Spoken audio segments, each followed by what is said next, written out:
Hello Game of Thrones fans and welcome to another episode of our Game of Thrones reviews. So this week we will be reviewing the penultimate episode in this season, in the 7th season, which is episode 6. Just a quick spoiler alert as always, because we will be spoiling this week's episode. So if you haven't watched it, don't watch the video because otherwise it will ruin it for you. And also just apologies again, my throat is still a little bit sore, so if I do sound a bit funny or clear my throat throughout this video, then I do apologise for that in advance. Yeah, I hope you enjoyed this review. Let's get started.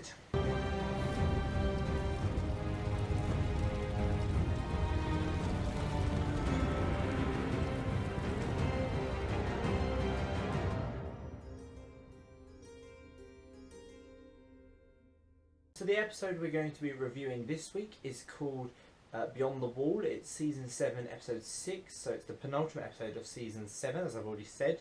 Now I assume it's called Beyond the Wall because Jon and his companions travelled beyond the wall via Eastwatch by the Sea, and also most of the action took place beyond the wall this week. So we had a lot of sort of, in fact we didn't really see many locations this week. We only saw like 3 locations, and the majority of those of the action took place actually beyond the wall with Jon and his companions. Now my 5 words or under this week, I've actually got 4, so I'm nearly pushing the limit, which has been a bit of a change from the last couple of weeks. So I think I've only had like 2. So this week I have 4 words, and they are tension and excitement throughout. Tension and excitement throughout, and you'll see why we go through this review, why I've basically sort of subtitled it that.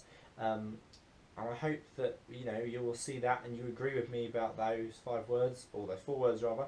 So yeah, we will go through the episode of this review and you will see why I've subtitled it as those 4 words. So the first location on the map that actually appeared in the episode was Dragonstone rather than King's Landing this week. King's Landing didn't appear at all. Now on Dragonstone, Tyrion suspects that Cersei will lay a trap for Daenerys and for Jon and for Tyrion and for whoever else goes to King's Landing with them. And he also questioned Daenerys as to how she was planning to establish a legacy, given that she's infertile due to the sort of curse that was laid upon her back in season 1 when she tried to revive Drogo, Khal Drogo, that is her husband, from the dead, essentially. And also, obviously, that's been laid upon her, this curse. So it was quite an intense scene, really, between Cersei and Tyrion. Not Cersei and Tyrion, sorry, Daenerys and Tyrion, that obviously it's throwing up flaws in her plans again. Like, he is trying to think long term, whereas she only wants to consider the short term. And she basically said, if you stop thinking about the long term and we'll focus more on the short term, maybe we'd be winning this war. And it was a little bit, I don't know, she refused basically to discuss the succession before she takes the throne. So I suppose you could call her arrogant. And then she's so sure that she's going to win the throne and she's going to get the throne that she's not really thinking ahead too much, which is probably her downfall, and ultimately could possibly be her downfall, is that she's not actually planning ahead. Whereas Cersei now has her baby, with, if she's pregnant again, she has a legacy. She'll have this thing, the throne, to be able to pass down to her child. Daenerys does not have that as of yet. So obviously it depends on what happens with Jon, I suppose, and whether her and Jon get together, and whether Jon maybe can have children with her because they're sort of Targaryen. I don't know what's going to happen. It's going to be interesting. It's going to be interesting to see how the long term plays out with Daenerys and her story. And basically Tyrion has told Daenerys that Jon has fallen in love with her, and sort of Daenerys was a bit like, oh no, he hasn't, but obviously we all know he has. But that's always really sweet when Jon falls in love with somebody, because the last person Jon really fell in love with was Ygritte, and actually I think he sees a lot of Ygritte in Daenerys because she's quite rash and quite decisive and everything else, and she's quite strong and powerful, which is obviously what Ygritte was, and the appeal was there from Ygritte into Daenerys. So heading north then to Winterfell, we had quite a lot going on here actually. In sort of quite a short space of time, we had Arya confronting Sansa about the letter that she found in the last episode. In episode 5, Eastwatch. Now that was a really tense scene actually, because there was obviously the whole thing where they were discussing Ned Stark's death, their father's death, not being able to save him, not doing anything to save him really. But it was sort of it was just the tension between the 2 sisters, and you really felt like one of them could do something to the other, and I really thought that Arya was going to kill Sansa, but then I thought that Sansa might kill Arya, and then neither killed each other, neither killed the other one, which was probably quite a good thing, because obviously otherwise we'd be left with no Stark sisters, both siblings. We'd have one Stark sister instead of the 2. But obviously we also had Sansa talking to Littlefinger about this whole situation with Arya, and he suggested that basically Brienne will protect Sansa should Arya do anything to her, which obviously set Sansa's mind racing, I think, a bit as to how she could maybe play Arya against her and essentially get Arya out of the way, because Arya is obviously accusing Sansa of trying to steal the power from Jon. Now, Cersei has also sent a letter to Sansa, basically summoning Sansa to King's Landing. We didn't see Cersei write this letter, but why she's written the letter to Sansa, I don't actually understand. I don't know why the summons have been sent. I don't know what Cersei wants from Sansa. Whether she actually sent it to Sansa herself, or if she sent it to Jon, but because Sansa is Lady of Winterfell, maybe she, obviously maybe she read the letter and she wasn't supposed to. But I don't really know why she did what she did. She sent Brienne in her place to King's Landing, and I don't really understand why she sent Brienne away, given that she wanted Brienne to protect her, presumably. And then she sent Brienne away, which means she won't be able to protect her. But I don't know whether Sansa's got like a long-term game in mind, or you know what her plan is. But obviously this is where we've sort of gone now, is we've got this whole situation where Brienne is basically no longer in Winterfell, and Sansa is now almost left to defend herself with Littlefinger. And I suppose that's all part of the reason what Littlefinger wanted, was actually to have Sansa all to himself once more. And also later on in the episode we had Sansa finding Arya's faces, which was quite another tense scene actually between Arya and Sansa, because Arya basically said she could take Sansa's face if she wanted to, and appearing sort of seemingly threatening her with the Valyrian steel dagger, which was Littlefinger's, who gave it to Bran, and Bran gave it to Arya, if you remember a couple of episodes ago. It's getting confusing, this programme. As if it wasn't already. And yeah, she basically then left the room and gave Sansa the Valyrian steel dagger. So it's basically passing through all of the Stark children at the moment. It's becoming sort of a pass the parcel with the Valyrian steel dagger, which I don't know if I enjoy. I wanted someone to use it. We haven't seen anyone use it since like episode 3 of season 1, and it's a pretty good dagger. It's quite a nice dagger, so I wanted to see Arya sort of use it on Sansa, but at the same time I'm quite glad she didn't, because I do like Sansa now this season. She's been quite feisty. She's coming to her own over the last couple of seasons, and I do like that. I really like the fact that Sansa is a bit more oomph now. She's got a bit more of a character drive, which I like. Now I'm going to split the events that happened at Eastwatch by the Sea and Beyond the Wall into 2 parts. So part 1 is going to be up until sort of halfway through the episode, and then the second part I will do as well, which will be the second part of the episode and the events behind it. So while Jon and his companions are travelling northwards towards where the Whites and the White Walkers are, they had lots of conversations between the different companions. Now some of them were really funny, so some, like the conversation between Tormund and the Hound about Brienne, was absolutely hilarious. I loved that.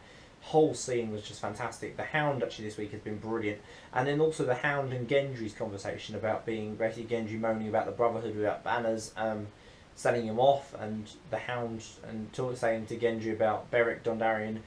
He said, "Oh, this man's been dead 6 times. We don't hear him bitching about it." It was just a fantastic line, and Rory McCann just delivered the lines with absolute seriousness, but they were so hilarious.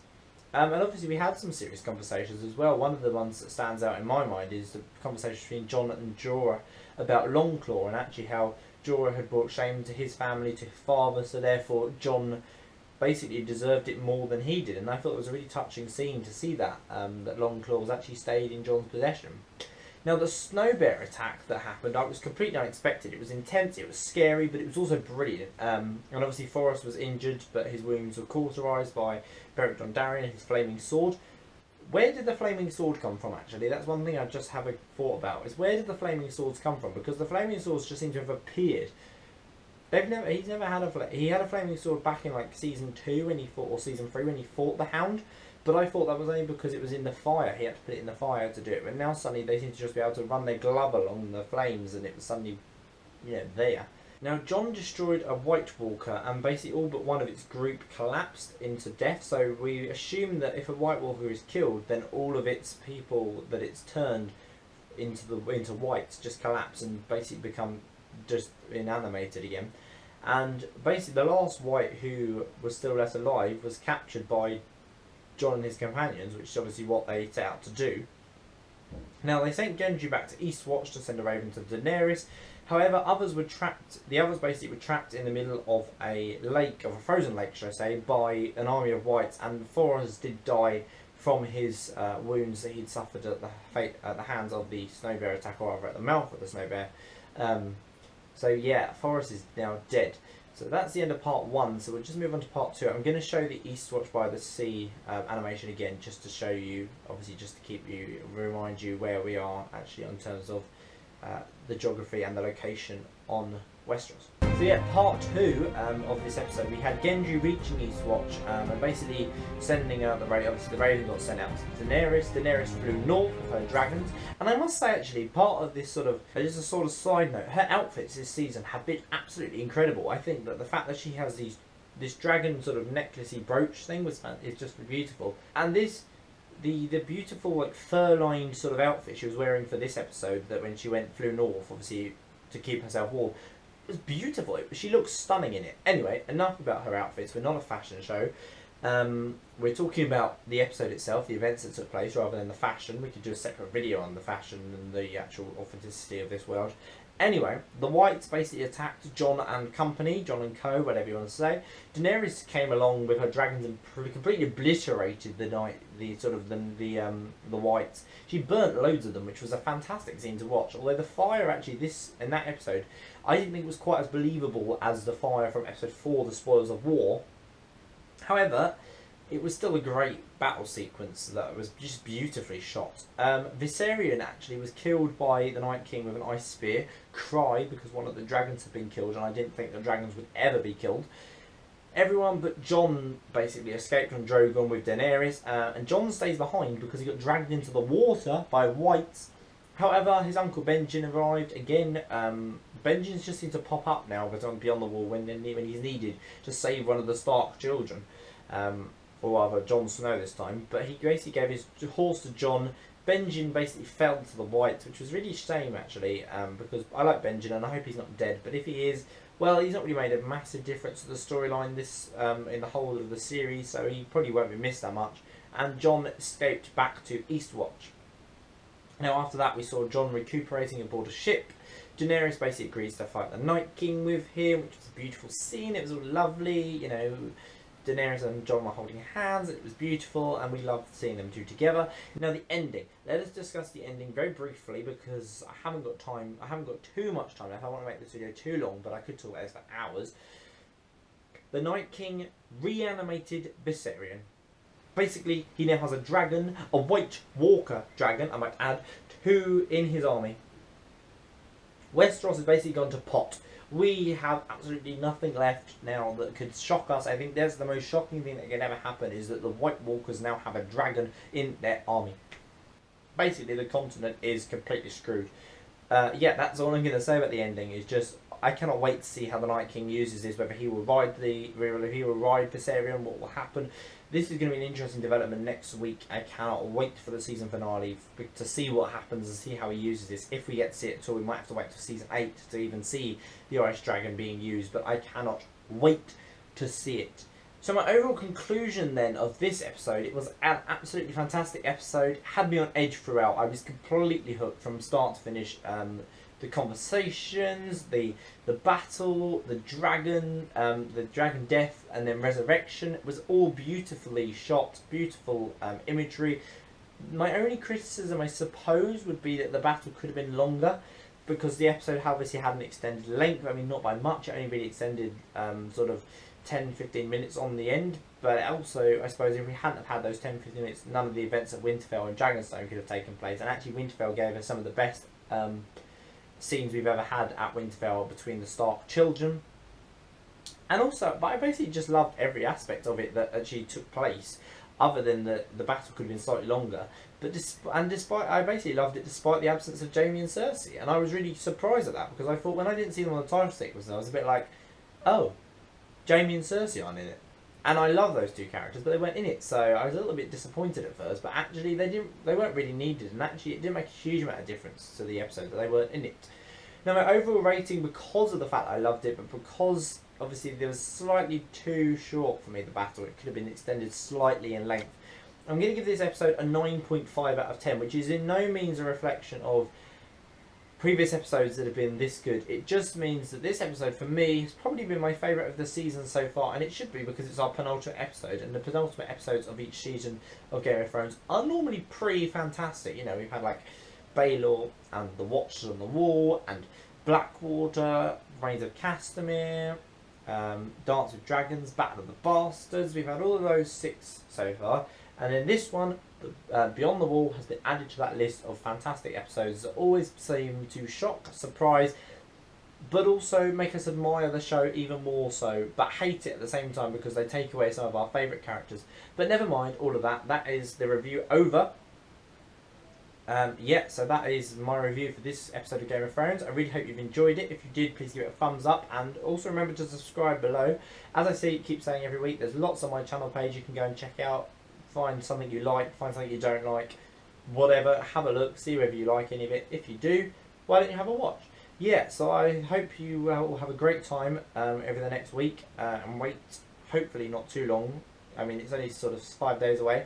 I hope you can wait that long. However, I must apologise. My review for Season 7, Episode 7, the final episode of the season, will not be out until at least the week after next, because I'm going away on Friday, so I won't actually get a chance to watch the season finale until I get back on like the 3rd of September or something. So it's going to be quite a long wait for me. I've got like a 2-week wait, which I'm a little bit disappointed about, but hey ho, that's the way it goes, I'm afraid, when I want to go away.